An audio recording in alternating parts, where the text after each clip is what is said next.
Hey, what's up, remodelers? If we want to sell bigger jobs at bigger profit margins, we've got to stop selling and start consulting. So guys, when I was coming up, I was basically a free estimator. It drove me nuts how I would go visit the homeowner right away, take my measurements, and produce a detailed estimate, complete with accurate takeoffs and my price at the bottom of the ticket. And anytime I tried to price for profit, crickets. What made me even angrier was I would always get comments about how detailed my estimates were, even though I did it in such a way I couldn't be picked apart. But at the same time, I felt like I was doing the homework for other contractors in terms of my accurate takeoffs and calculations. And now I really wish I had me now back then, because how I reacted almost drove me into bankruptcy, because I would drop my prices to make sure I'd win the work, to quote, keep my guys busy and win the future work where I'll make my money on the next job.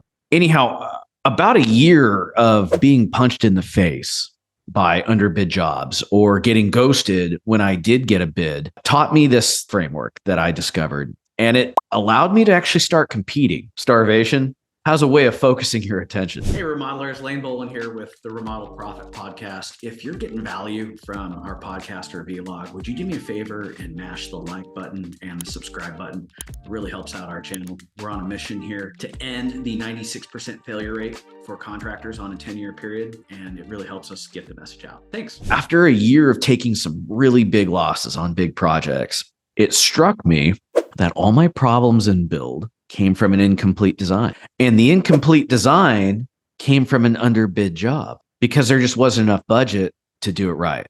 And the underbid job came from a weak sales frame. Yeah, I was trying to do, the old school, hard close. I'm going to arm wrestle you over this. We're going to haggle. That style of selling just wasn't working for me. Looking at the few wins I had that year and contrasting them with all of my losses, it showed I was achieving something important on the jobs I won. Basically, I was uncovering emotional pain from a problem. And the only way I was able to get that pain was by following this framework that I literally stumbled into. Once I formalized it, I used it to guide my line of questioning at the initial sales visit. See, the thing is, guys, we're talking too much. We're explaining too much. We're defending too much. The deal is, guys, in a negotiation or in a debate or in a sale or in a marriage, whoever's asking the questions has all the power. And so we need to stop talking and start listening. So I was able to create that frame with this 5-step framework, JTNBA. And it's a spin on the method I learned in the book, The Challenger Sale. So this is how it goes. You arrive at the prospect's house and ask them to show you the space. Step 1 is the job. My favorite question here is, so what do we want to accomplish here?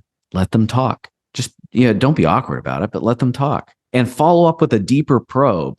Tell me more about, and then whatever opinion they just expressed or desire. So when you say, hey, so what are we trying to accomplish here? And they say, I want to blow out this wall. I want to replace this tile. I want to elongate the space. And you just say, hey, tell me more about blowing out this wall. Is this to make a bigger kitchen? Are we creating, what are we doing with the dining room? Like, what's the purpose of this? If you really want the question I use, it's tell me more about, and then whatever detail they gave you, what's driving that, right?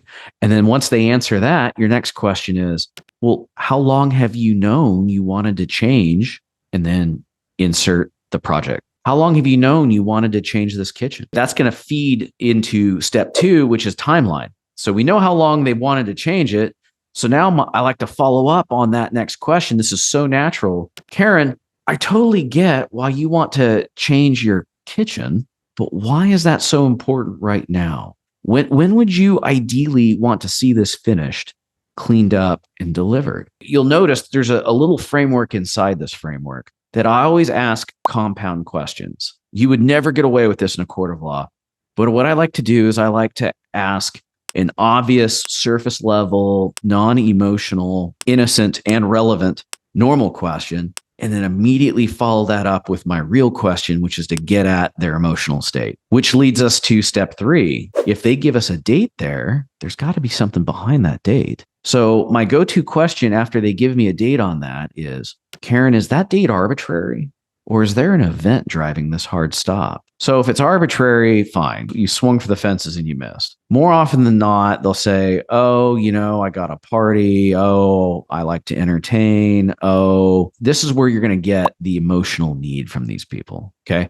And if they say the date is arbitrary, then you get, okay, well, I mean, if it's not set in stone, why is it so important to start right now? So all you did is you redirected to get back at the need. So if they don't give you that hard date and tell you why, fine. Okay, I totally get that you want to change blank and you've thought about it for this long, but why now? If they're playing back at you at step 3, hit them with that next question. So then step 4 is B, as in nip the budget question in the bud. I like to preempt the homeowner from asking the question about what's this going to cost. Because remember, in the words of Arlie Ermy in the Full Metal Jacket, I'm asking the fucking questions here, Private. Do you understand? The way you want to take that is not a problem, Karen. So I've built kitchens for your neighbors as low as 70 grand and as much as 220 grand. Karen, have you given any thought to your investment range? Do you want me to steer it one direction or the other? That's kind of old school, but we went about it in a different way. And just so you know, the way I come up with those numbers is, let's say it's 1,000 square foot addition. And I know that a white box, I can get built for about $270 a foot. And let's say we're looking at 1,000 square foot addition. So what I'll do on the low number is I'll probably go about 10% lower than my absolute rock bottom number. And then on the high number, I'll go, about 10% above the biggest project I ever heard of. If this was 1,000 square foot addition, I would just multiply 250 by 1,000. And I would say, okay, so I built additions for your neighbors as low as 250,000 and as much as 1.2 million. I mean, nowadays I would have to say 1.7, but you get the picture. But your compound question here is, Karen, have you given any thought to your investment range? Do you want me to steer that cost in any particular direction? What'll happen is, if they're price oriented, they're going to say, steer it towards the bottom. If they're value oriented, meaning quality is important to them, the timeline is important to them, the hassle-free experience is important to them, more often than not, they'll say, I was thinking somewhere in the middle. And they'll throw out a number. Or they may say, well, that's a huge spread. Why? This is the one point where you risk being asked a question back.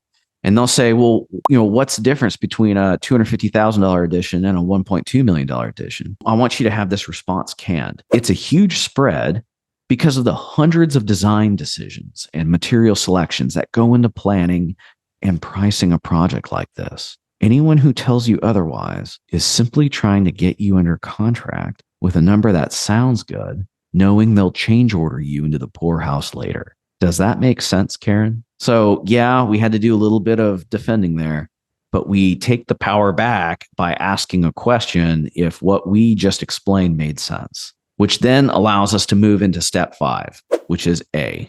And A stands for authority. My favorite closing question at the end of this line of questioning is this. So Karen, the next step is for me to go consult my colleagues, my vendors, and my trade specialists in order to provide you an accurate investment range and detailed scope of work with our bid. Do we need to coordinate calendars with any other decision makers in this project? And so at that point, if they're being honest, she'll say, my spouse, or she may end up saying, no, I'm the decision maker. Very rarely is somebody going to snow you over and be like, no, I'm the only one, and then rug pull you at proposal presentation. What I'm trying to explain to you guys is, at this point, when you've gone through that line of questioning, you've held the power the whole way through. You understand the project. You understand the problem that the project solves. You understand the emotional pain from the problem. You understand the timeline, you understand the budget, and you understand the authority. And more importantly, it's the homeowner that said all these things, not you. A little bit of nuance here, but you don't want to ask leading questions. Ask these open-ended questions. And because the homeowner said it, it's now ground truth, right? And what I mean by that is, a bad idea to be like, oh, look at family pictures on the wall and be like, oh, you have 2 brand new kids. It must be getting crowded in this space, right? That's a bad question. Keep it open-ended, keep it conversational. Let the homeowner steer the conversation where they want to go. It's just that you're prepared with your follow-up questions to get deeper down to the real reason. So in other words, when you have, the project, you got the job, you got the timeline, you've got the need, you've got the budget, you've got the authority, you are now positioned to close this deal where there are only going to be 2 acceptable outcomes. Either they can afford you or they can't. No other reason is acceptable for losing a deal after you get JTNBA. So the only thing left here is to go back to your office, type up a proposal, present it, and come with a contract in hand. So guys, food for thought. Let's stop talking about our quality. Let's stop defending or justifying our prices. And let's start asking intelligent, open-ended questions to understand the job, the timeline, the need, the budget, and the authority. You're going to watch your close rate go up. All right, guys, thank you. Hey, what's up? As a reward for getting this far in our video, I have a special offer for you. I'm actually lying. I do have something to sell you, but it's not going to cost you any money, just your time. So every month we have a masterclass. It's only live, nothing's ever recorded, and we're going to solve 3 problems together. Number 1, we're going to solve your lead flow. Number 2, we're going to solve how to get customers to pay you cash before your marketing bill is due, in excess of your cost, so you have profit to go build your company. It's the secret to an infinite money printing machine as a remodeler. And the third problem we're going to solve is how to move away from selling rinky-dink $500 estimates to clipping $4,000 plus simply to put an estimate together. If you're curious how, I got a masterclass for you. Kicks off every month. Again, live, not recorded. Afterwards, you and I will do some live Q&A together. I'll let you in behind the scenes on some real black hat shit that we do, just to see what the real is. There's some stuff I just can't show public. Anyhow, again, guys, www.theremodelprofit.com. Go there, links in the notes, get our remodel business dysfunction prescription. And then once you get through that, you'll get the invitation to our masterclass. So again, www.theremodelprofit.com. Enter in your info, get our guide on solving remodeler business dysfunction, and sign up for the masterclass. All right, guys, I'll see you.